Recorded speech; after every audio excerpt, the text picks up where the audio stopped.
The summer of 1943 was unlike any other for the small towns of the American Midwest. Train tracks carried strange new arrivals, German soldiers captured on European battlefields, now bound for America. Most locals had never seen a man in a uniform like theirs before, and few could have imagined that these enemy soldiers would one day become neighbors, co-workers, even friends. The first trains pulled into camps like Camp Shelby in Mississippi, Fort Riley in Kansas, and Camp Ruston in Louisiana, and the men disembarked with a mix of confusion, fear, and, in some cases, disbelief. "I thought I was going to a prison of horrors," recalled Hans Müller, a 19-year-old infantryman from Berlin. "Instead, we were greeted politely, fed better than I had in years, and given a bed with clean sheets. It was almost unreal." Unlike the harsh conditions they had endured in battle or in European POW camps, the U.S. military had a different approach. The Geneva Convention, which the United States rigorously followed, mandated fair treatment, and for many German prisoners, it was the first time they had experienced it. The camps were guarded, yes, but there was no brutality. The men were assigned work, often on farms or in local industries, but they were paid a small stipend and given leisure time, books, and recreational facilities. Some were even allowed to participate in music programs or sports, activities that reminded them of a normal life before the war. One of the camp commanders, Colonel Charles Smith, later reflected, "We knew these were enemy soldiers, but we treated them as men. We wanted them to see the difference between freedom and tyranny." For the prisoners, this treatment was often baffling. Kurt Schneider, a soldier from Hamburg, remembered sneaking glances at the guards who laughed with them over soccer games. "We were supposed to hate them, to fight them, yet they treated us like human beings. I had never seen anything like it," he said. Life in the camps was a strange combination of routine, work, and unexpected kindness. On one hand, the men followed strict schedules, waking early, performing labor, and attending roll call. On the other, they were given opportunities to learn English, play cards, or read novels from well-stocked libraries. Some were even allowed to correspond with their families in Germany, a lifeline in an uncertain world. Many locals were curious and cautious at first. Farmers whose fields were tended by German POWs had to wrestle with their initial wariness. Could they trust these men, whose nation had bombed London and Paris, to plow their fields or harvest crops? Yet, over time, these fears dissipated. The prisoners worked hard, often longer hours than their pay required, and treated their American employers with respect. "They were better workers than some of the local boys," one farmer in Louisiana noted dryly. "And they were polite about it. Couldn't get over that." Stories of kindness and human connection began to emerge. A young POW, Wolfgang Fischer, wrote in his diary about a family in Mississippi who invited him to Sunday dinner. "I had not eaten a meal with laughter and conversation for months. They treated me as if I belonged there, and for a moment, I forgot I was a prisoner," he said. These small acts left lasting impressions. For many German soldiers, America became a land of paradox. The enemy's soil was strangely welcoming, and the people, once feared, displayed generosity and decency that contrasted sharply with the destruction they had seen across Europe. In some camps, creative endeavors flourished. POWs painted murals, performed in theatrical productions, and even held informal classes, teaching each other subjects ranging from mathematics to German literature. One officer, Hans Weber, recounted organizing a small orchestra with fellow prisoners. "We played Beethoven and Mozart for the Americans. At first, they didn't know what to make of it, but then they listened. And they clapped. It was surreal." There were practical reasons for this humane treatment, of course. The U.S. military understood that well-treated prisoners were less likely to escape or cause trouble. Yet beyond strategy, there was a philosophical underpinning. Many American officers believed that demonstrating decency could influence the broader war effort, showing the world the moral high ground the United States claimed. As the months passed, some POWs began to think beyond the war. They wrote letters home describing the strange kindness of the American people and the surprising beauty of the countryside. They began to imagine a life that did not end in ruin or the rubble of European cities. "I wondered," said Dieter Klein, "if the war ever ended, could I return here? Could I live among these people who treated us like men, not enemies?" Camp life also brought its own challenges. Not every German soldier took kindly to captivity. Some bristled at authority, refused work assignments, or tried to escape, sometimes with tragic results. Yet even these cases were relatively rare.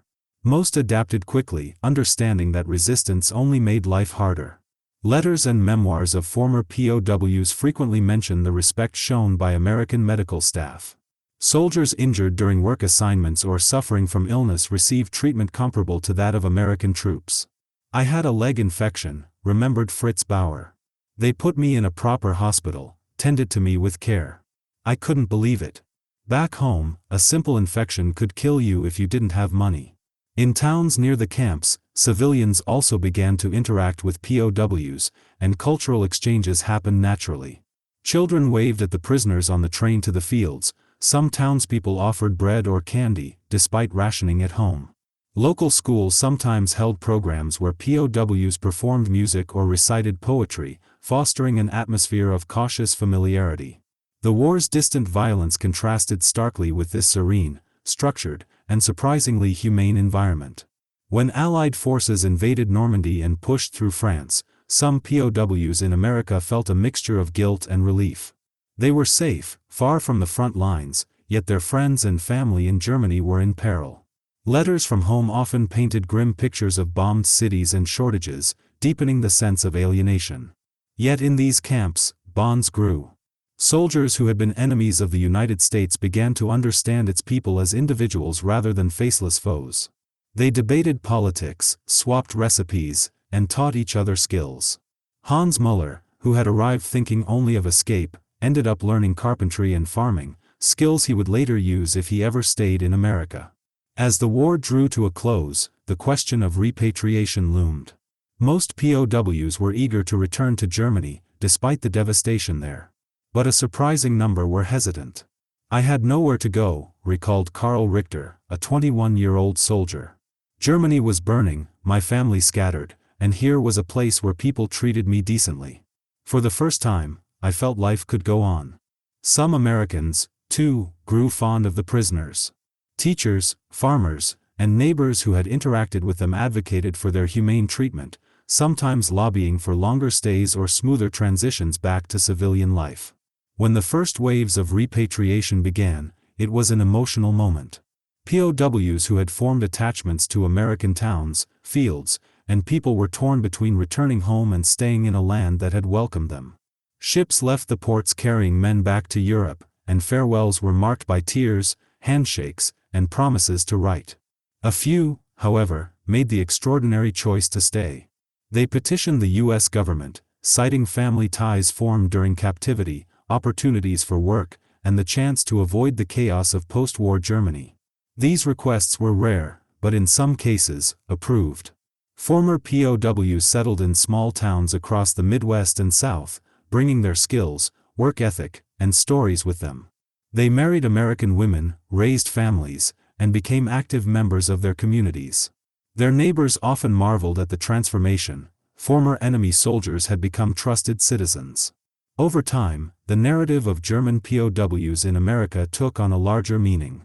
It was a story of humanity persisting in the midst of global conflict, of kindness bridging divides, and of individuals finding hope and opportunity even in captivity. Veterans and historians have noted that the treatment of POWs in America set a precedent for post-war reconciliation and highlighted the value of adhering to international conventions. Personal stories illustrate this vividly. Otto Wagner, who arrived at a camp in Texas in 1944, later recounted, "I never thought I would write letters thanking the enemy, but here I was, writing home about the people who treated me with respect. I had never experienced anything like it." These experiences also shaped the men's perceptions of democracy, freedom, and human dignity.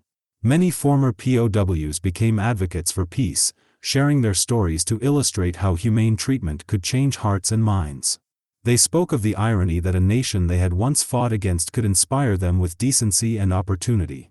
Life after repatriation was a stark contrast for most of the men who had been prisoners in the United States.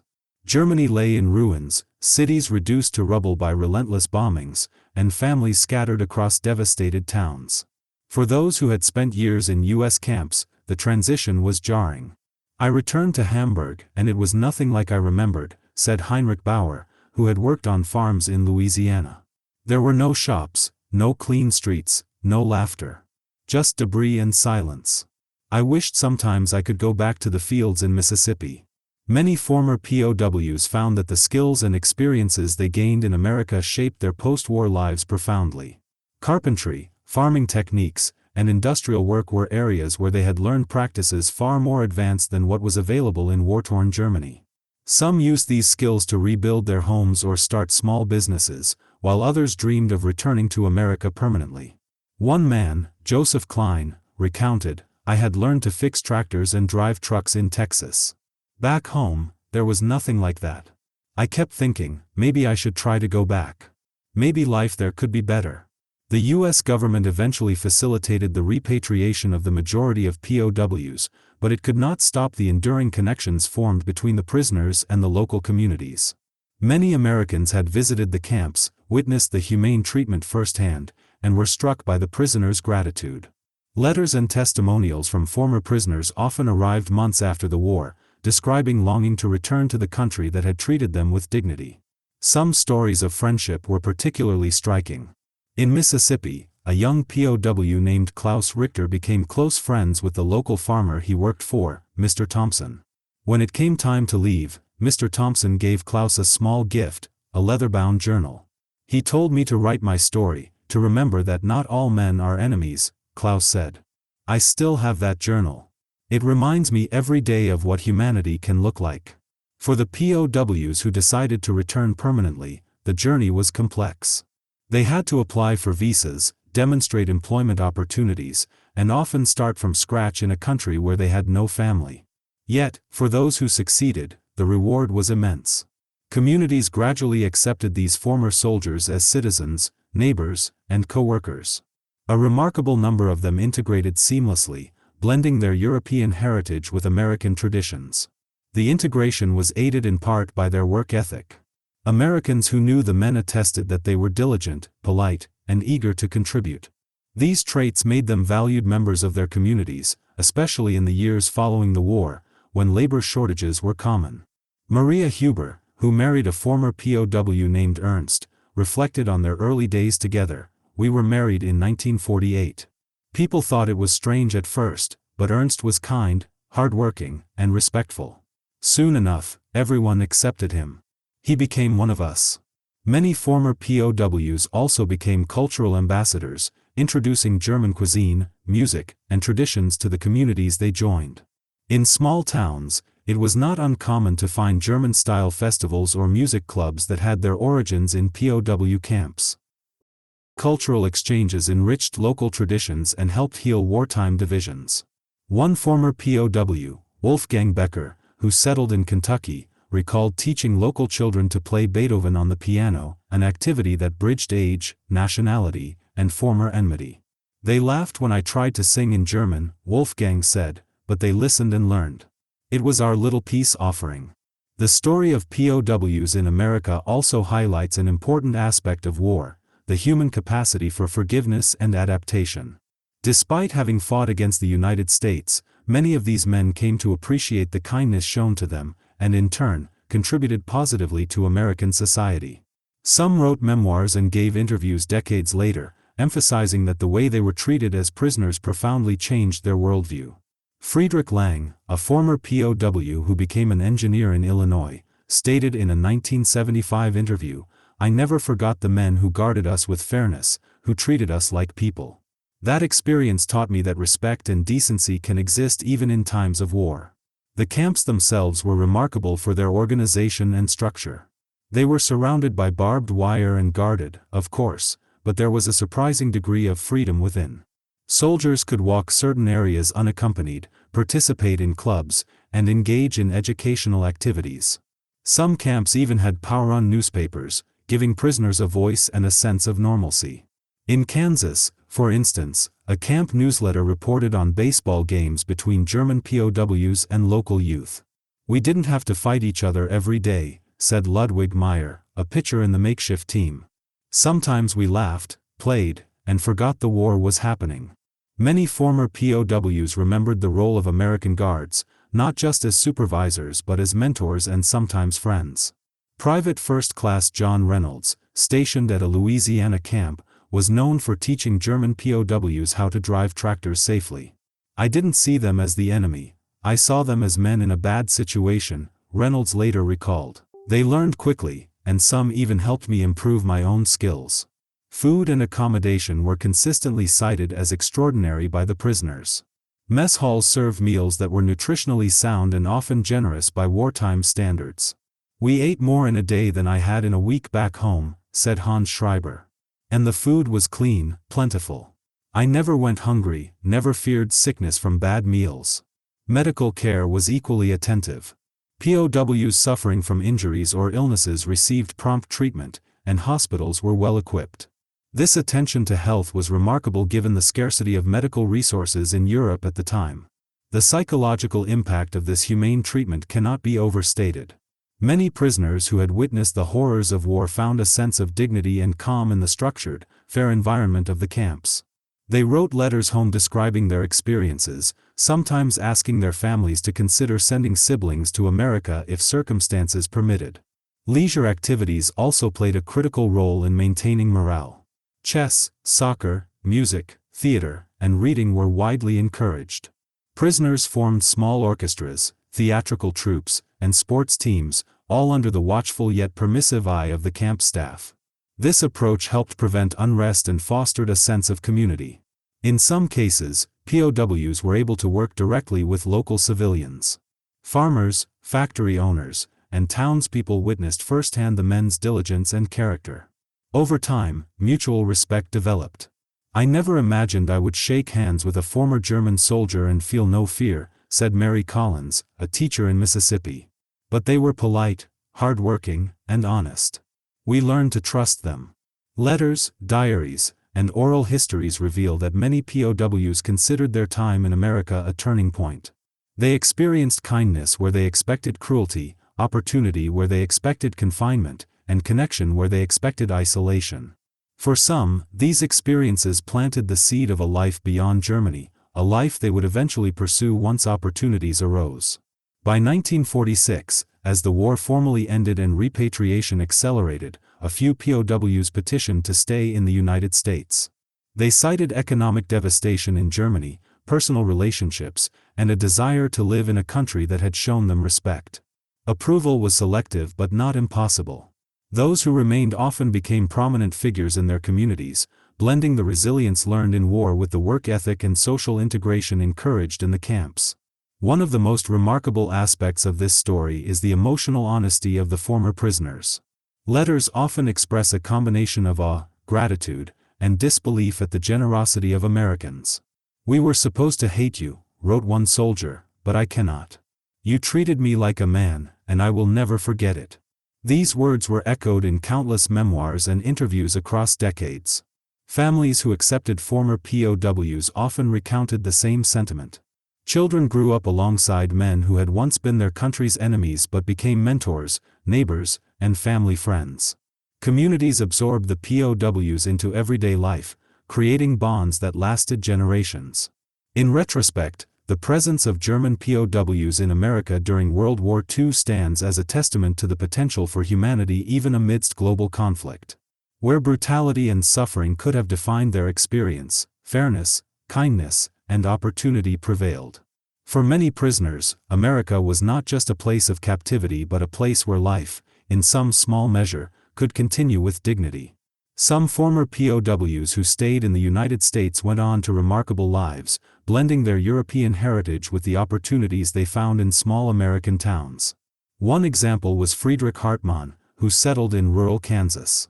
He had been a communications officer in the German army, and his skill with radios and mechanical devices translated perfectly to post-war farming equipment and small-town businesses. "I could fix anything with wires or gears," he said. "I became the go-to man in town, and slowly people stopped seeing me as a former enemy, just as a neighbor who helped keep the machinery running." Families often played a pivotal role in these transitions. Many American women who had interacted with POWs during the war chose to marry them. These unions created new social networks and cemented bonds between former prisoners and communities. In Mississippi, Anna Schneider recalled meeting Hans, a POW who had worked on her uncle's farm. At first, we were cautious, but Hans was so different from the man I imagined from the stories of the war. Kind, patient, polite. Eventually, we married, and he became a part of the town. The children of these unions often grew up hearing both sides of the war, the stories of European conflict from their fathers and the perspectives of Americans who had lived through rationing and fear at home. These mixed narratives helped future generations understand that humanity could exist even in enemies. The men themselves often reflected on the paradox of their situation. They had been captured, transported across the ocean, and held as prisoners, yet in those circumstances, they experienced freedom, dignity, and kindness unlike anywhere else. I spent years fearing Americans, recalled Otto Lang. Then I met them, worked with them, and saw their decency. It changed me. I could never forget it. Work assignments in the camps were carefully chosen to be mutually beneficial. POWs helped address labor shortages in agriculture and industry, while also gaining skills and earning a modest income. They were generally paid in scrip or credit, redeemable for goods at the camp canteen, but this compensation symbolized the respect for their labor. We weren't just prisoners, said Werner Fischer, we were workers, and we were treated with fairness. That was new to many of us. In addition to practical skills, many POWs picked up social and cultural knowledge. They learned American customs, sports, and even slang. This immersion fostered adaptability and in some cases inspired lifelong connections. Sports, in particular, were a favorite pastime. Soccer, baseball, and even boxing matches were organized within the camps, often involving local civilians. Friendly competitions built camaraderie and reduced tension, giving prisoners a taste of normalcy. We played baseball against local kids, said Johann Bauer. At first, we were stiff and awkward, but they taught us, and eventually, it became a highlight of the week. We laughed and joked. It felt like life again. Correspondence with family back in Germany remained a lifeline.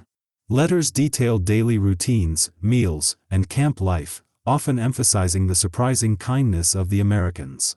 One letter from 1944 read, "They feed us well, give us blankets, and treat us like men. I cannot describe how strange it feels to be an enemy and yet be treated with respect. It makes me hope for a better world." As the war ended, the reality of repatriation brought mixed emotions. Many POWs were eager to return to their homeland, driven by a sense of duty, longing for family, or the pull of home. Others hesitated, uncertain if a war-torn Germany could offer them a future. Those who returned faced destruction, food shortages, and disrupted communities.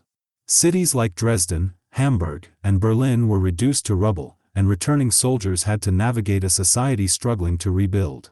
For those who had experienced humane treatment in America, the contrast was stark. "I thought about going back to the United States," said Carl Weber. "Here, I had a chance to learn, to live with dignity. There, everything was ash and ruin." It was a hard choice.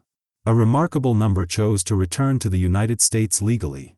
They petitioned the government, citing the war's devastation, skills they could contribute, and family ties formed during captivity. Approval was selective, but those who succeeded often became pillars of their communities. Some opened businesses, worked in agriculture, or pursued higher education, blending German discipline with American opportunity. Otto Fischer, who had worked on sugarcane farms in Louisiana, eventually started a mechanical repair shop. "People trusted me," he said. "They knew I had worked hard and treated them fairly when I was a prisoner. That reputation carried over into my new life."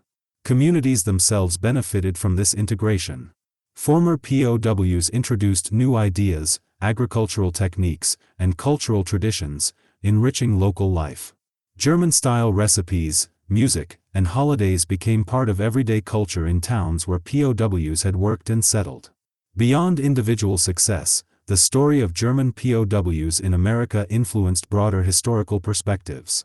Scholars and veterans have cited the humane treatment of prisoners as a model for how nations could balance security with morality during conflict. In interviews decades later, former prisoners frequently emphasized the lessons learned about respect, human dignity, and the possibility of reconciliation. "We were supposed to hate each other," said Ludwig Klein in a 1980 oral history, "but instead, we learned that decency can exist even in war." That lesson stayed with me for life. Psychological impact was profound. Many POWs described a sense of trust and personal growth developed while in America. The structured, fair environment allowed men to regain a sense of purpose and identity, counteracting the trauma of defeat and captivity. Educational programs contributed to this development. Camps often offered classes in English, mathematics, or vocational skills. For some, these lessons provided the foundation for careers after the war. Dieter Schmidt, for instance, used lessons in carpentry and welding learned in the camp to build a prosperous construction business. Recreational activities were not merely pastimes, they were crucial for morale and mental health. Chess, cards, soccer, and theater allowed prisoners to maintain cognitive skills, build social bonds, and find temporary escape from the reality of war. Music, in particular, left lasting memories. Several camps had orchestras, bands, or choirs composed entirely of prisoners, often performing for local communities. One memoir recalled, "We played Mozart for the Americans. They clapped. It felt as if we were part of something larger, something human." Daily life in the camps emphasized responsibility and trust. Prisoners were expected to follow schedules, maintain their living spaces, and contribute to communal work. In exchange, they were treated with fairness and given opportunities for recreation and personal growth. This mutual respect fostered an atmosphere that discouraged rebellion and encouraged cooperation. In some cases, POWs developed lifelong friendships with Americans. Guards, farmers, teachers, and neighbors became allies, mentors, and even family members. Letters and later interviews often recount these bonds as some of the most meaningful relationships formed during the prisoners' lifetimes. As repatriation approached, farewells were deeply emotional. Many prisoners were reluctant to leave, having found a sense of community and stability in a foreign land. "We hugged, cried, and promised to write," remembered Hans Bauer. "Some of us knew we would never forget this place. America was a strange kind of home." For the men who remained in the United States, adaptation was both a challenge and an opportunity. They navigated immigration laws, learned to integrate into new towns, and established careers. Their presence enriched local culture and bridged wartime divisions. Generations later, descendants of former POWs still recount these stories, emphasizing lessons of resilience, gratitude, and cross-cultural understanding. Some former POWs became teachers, engineers, or business owners, contributing to the post-war American economy. Their integration exemplifies the potential for reconciliation after conflict, demonstrating that personal character and decency can overcome historical enmity. The narrative of German POWs in America is not merely a footnote in history, it is a profound lesson in human behavior during extreme circumstances. Where war could have fostered hatred and cruelty, structured kindness, fairness, and opportunity allowed men to grow, learn, and, in many cases, build entirely new lives. Personal memoirs consistently highlight the duality of this experience. Prisoners who had endured the horrors of Europe found solace, opportunity, and human dignity in captivity in a foreign land. These stories serve as enduring reminders that even in the midst of conflict, human decency can prevail, and that the choices made by those in authority, treating prisoners fairly, encouraging education, and fostering recreation, can have a lifelong impact. Beyond the individual stories of adaptation and success, there is a larger picture to consider: the social and cultural impact that German POWs had on the United States. In small towns, the presence of these men challenged perceptions of the enemy. Initially, fear and suspicion were common. Many locals had seen newsreels of bombings, propaganda films, and images of German soldiers committing atrocities abroad. Yet, as POWs worked alongside civilians, attended community events, and participated in educational and recreational activities, preconceptions began to change. "I remember watching them work in the fields," said Martha Henderson, a resident of Louisiana. "They were careful, polite, and cooperative. You could see they were just men, not the monsters the war made them out to be." These experiences often led to lifelong friendships. Former POWs kept in touch with neighbors, farmers, and teachers, and some maintained contact for decades. Letters arriving years after repatriation often expressed gratitude and nostalgia. Many Americans who had interacted with POWs reflected on the irony of forming close bonds with men they had once considered enemies. Food remained a particularly memorable aspect of camp life. Mess halls served nutritious and plentiful meals, far exceeding what many POWs had eaten in war-torn Europe. Fresh bread, milk, eggs, and vegetables were staples, and for many, this was the first time they had eaten regularly in years. "We were starving in Poland and Russia," said Hans Meyer. "Here, the meals were warm, plentiful, and safe. I could not believe it." The attention to health extended beyond food. Medical care in American camps was excellent. Infections were treated promptly, surgeries were performed when needed, and the staff made prisoners feel as safe as possible. "I had a terrible ear infection," recalled Karl Wagner. "They operated on it in a proper hospital. The doctors treated me kindly. I never expected such care from an enemy country." Leisure activities played a crucial role in shaping the prisoners' experiences. Soccer, baseball, chess, and card games occupied much of their free time, but music and theater provided deeper emotional relief. In several camps, POWs organized orchestras, choirs, and theatrical performances. These events were often attended by local civilians, fostering cultural exchange and mutual respect.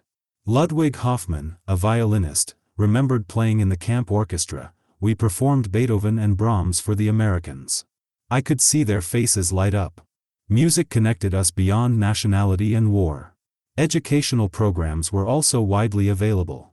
POWs learned English, vocational skills, and academic subjects. Some took classes in carpentry, mechanics, and farming techniques, which not only provided practical skills but also instilled a sense of accomplishment and normalcy. "I had never studied mechanics before," said Dietrich Klein. "But in the camp, I became proficient. It gave me a sense of pride and purpose." Work assignments were carefully managed. POWs were often sent to farms, factories, or infrastructure projects, helping alleviate labor shortages while learning new skills. Many reported feeling respected by American supervisors and grateful for the opportunity to contribute meaningfully. "We were not treated like animals," said Heinrich Schmidt. "We were workers, and our work mattered. That gave us dignity." The camps themselves were designed to maintain order without cruelty. Barbed wire and guards ensured security, but prisoners had freedom to socialize, walk in designated areas, and engage in cultural and recreational activities. Some camps had power-on newspapers, giving prisoners a voice and fostering literacy and communication skills. This sense of autonomy contributed to a unique psychological environment, where prisoners could maintain their identities while under supervision. The impact of this humane treatment extended far beyond the immediate term. Many former POWs carried the lessons of respect, fairness, and opportunity into their post-war lives. Letters, memoirs, and interviews consistently highlight the transformative effect of being treated with decency. Otto Becker, who settled in Missouri after the war, stated, "I learned that people could be different from what I had been told. The Americans treated us as men, not enemies. That stayed with me.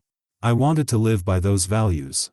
For the few POWs who chose to remain permanently in the United States, adaptation involved both challenge and opportunity. Immigration procedures, employment, and integration into local communities required resilience, patience, and flexibility. Yet, their skills, work ethic, and character often facilitated acceptance. Many became prominent citizens, contributing to agriculture, industry, education, and cultural life. One remarkable example is Wilhelm Hartmann, who arrived at a camp in Mississippi and eventually opened a bakery that became a local institution. "I had no money, no family, but I had learned to work, to be honest, and to treat people well. That helped me start a new life," he said. Cultural contributions were widespread. Former POWs introduced German recipes, music, festivals, and customs into the towns where they settled. Schools, churches, and social clubs benefited from these exchanges, and over time, these influences became part of the local identity. The psychological resilience developed during captivity was critical for these men. They had experienced war, defeat, and imprisonment, yet in the camps, they found order, respect, and opportunity. This combination prepared them to thrive in post-war America, whether they returned temporarily to Germany or stayed permanently. Community perceptions evolved over time. Initially, there was fear and distrust, but repeated exposure to the prisoners' diligence, politeness, and honesty softened these attitudes. Locals began to view them as individuals rather than representatives of an enemy nation. Letters, diaries, and later interviews all reflect the surprise many POWs felt at being treated with kindness.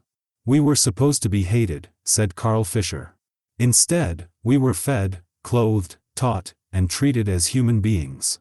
I could not understand it at first, but I am grateful for the experience." Repatriation was bittersweet. Soldiers returning to Germany faced destruction, loss, and uncertainty. Ships carried them across the Atlantic, leaving behind friendships, routines, and in some cases, love. Those who returned often applied the skills and values learned in captivity to rebuild their shattered communities. Those who stayed in the U.S. encountered a different kind of challenge: integration. They learned American customs, navigated bureaucracy, and found work, yet their previous experiences equipped them to succeed. They married, raised families, and became contributing members of society. The story of POWs in the United States provides a broader lesson about the human capacity for empathy, fairness, and reconciliation. Individuals who could have been treated with cruelty were instead treated with dignity, creating long-lasting bonds and reshaping lives. Personal memoirs and oral histories emphasize that these experiences left enduring impressions on both prisoners and American civilians. For many, the camps became an unexpected place of personal growth. Skills, education, and human connection flourished even in captivity, highlighting the potential for positive outcomes under humane conditions. One former POW, Fritz Lang, summarized his experience: "I came here as a soldier, fearful and uncertain. I left with skills, friends, and a belief in decency. I cannot imagine any other way I could have survived the war without losing my faith in humanity." The influence of former POWs extended into subsequent generations. Their children and grandchildren grew up hearing stories of captivity, kindness, and adaptation. These narratives helped shape family values, emphasizing work ethic, respect for others, and the importance of embracing opportunity even in adversity. In some towns, former POWs were remembered not just as prisoners, but as teachers, neighbors, and friends. Community archives, local histories, and memorials preserve their contributions, reminding future generations of the paradoxical truth that an enemy can become a valued member of society. Education, work, recreation, and human kindness were the pillars of their experience.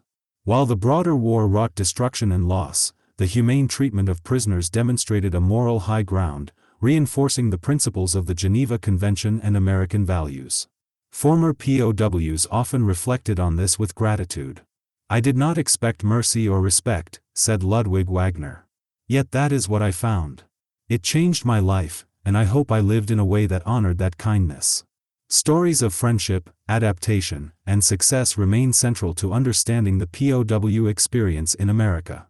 Letters home, interviews, and memoirs provide intimate glimpses into daily life, capturing the complex mix of fear, hope, gratitude, and resilience that defined this period. These experiences left a profound mark on both the prisoners and the communities that hosted them. Whether through work, education, cultural exchange, or personal relationships, German POWs contributed meaningfully to American society. Their legacy is one of reconciliation, human dignity, and the transformative power of fairness, even in times of global conflict. As the final chapters of their captivity and post-war experiences unfolded, the legacy of German POWs in America became increasingly apparent. Those who had returned to Germany carried with them memories of humane treatment, education, and camaraderie that contrasted sharply with the destruction they witnessed at home. Letters sent years later often reflected on this stark dichotomy. "I returned to Berlin, and the streets were rubble, the homes destroyed, families displaced," recalled Hans Bauer. "I could not reconcile that with the fields, the clean beds, and the friendly faces I had known in Mississippi. It was a lesson in what humanity could be, even amid war." For those who chose to stay in the United States, the story was one of resilience and reinvention. Men like Friedrich Hartmann, Klaus Richter, and Otto Fischer built lives from scratch, often starting with nothing but the skills and values they had gained during captivity. They became farmers, carpenters, teachers, and entrepreneurs, contributing to the post-war rebuilding of the American economy. Communities gradually embraced them as neighbors and friends. In small towns, former POWs were valued for their reliability, honesty, and work ethic. "I was cautious at first," said Mary Thompson, a farmer who had hosted POWs on her property. "But they were diligent, polite, and kind. Over time, they became part of the community. Some even became like family." Cultural exchange continued to flourish. Former prisoners introduced German cuisine, music, and festivals into local life. Children grew up attending events where German songs were sung, foods like sauerkraut and pretzels were served, and stories of European history were shared. These interactions helped build bridges between communities and reinforced the idea that reconciliation was possible, even after profound conflict. The psychological impact on the men themselves was profound. Many recounted that the experience of being treated fairly, given responsibilities, and allowed to grow as individuals transformed their perspectives on human dignity and international relations. "I learned that respect is earned, and it is given freely when people choose to see beyond nationality," said Ludwig Klein, who became an engineer in Illinois. "That lesson shaped how I lived the rest of my life." In addition to professional and cultural contributions, many former POWs became advocates for peace and education. They spoke publicly about their experiences, emphasizing how humane treatment, kindness, and opportunity could influence former enemies and foster lasting goodwill. School programs, oral histories, and memoirs often cited POW experiences as examples of moral leadership during wartime. The narrative of POWs' humane treatment also had broader implications for international law and military conduct. U.S. adherence to the Geneva Convention demonstrated that even during a global conflict, ethical standards could be maintained. The success of this approach in American camps helped inform post-war policies regarding prisoners of war and international humanitarian practices. Personal accounts highlight the long-lasting nature of these lessons. Otto Lang, who settled in Missouri, recalled decades later, "I often thought about the officers and guards who treated us fairly. Their actions taught me that a single person's decency can change lives. I tried to live by that example every day." Social bonds created in camps persisted well beyond repatriation. Former POWs often maintained friendships with Americans they had met, exchanged letters, visited towns, and in some cases, helped American families during crises. These ongoing relationships underscore the depth of human connection that transcended nationality, conflict, and circumstance. Letters preserved in family archives reveal poignant reflections, gratitude for care received, nostalgia for friendships formed, and a recognition of the irony that they had been welcomed by the very nation they had once considered an enemy. "I will never forget the kindness I was shown," wrote Hans Fischer in 1947. "It changed how I view the world, and it changed who I became." Education, work, and recreational opportunities in the camps were instrumental in this transformation. POWs were often given responsibilities that encouraged autonomy and accountability, fostering personal growth. Opportunities to learn English, study vocational skills, and participate in sports or music created a sense of normalcy and dignity. These experiences equipped prisoners to adapt and thrive after the war, whether in Germany or the United States. In the broader social context, the presence of POWs demonstrated that fear and suspicion could give way to trust and mutual respect. Local communities initially hesitant or fearful gradually came to see prisoners as individuals worthy of understanding and fairness. These evolving perceptions played a crucial role in fostering lasting reconciliation and building bridges between former enemies. Life for POWs in America was a paradoxical blend of confinement and freedom, challenge and opportunity, fear and gratitude. The men learned to navigate strict schedules, labor requirements, and camp rules, while simultaneously experiencing kindness, education, and camaraderie that many had never known.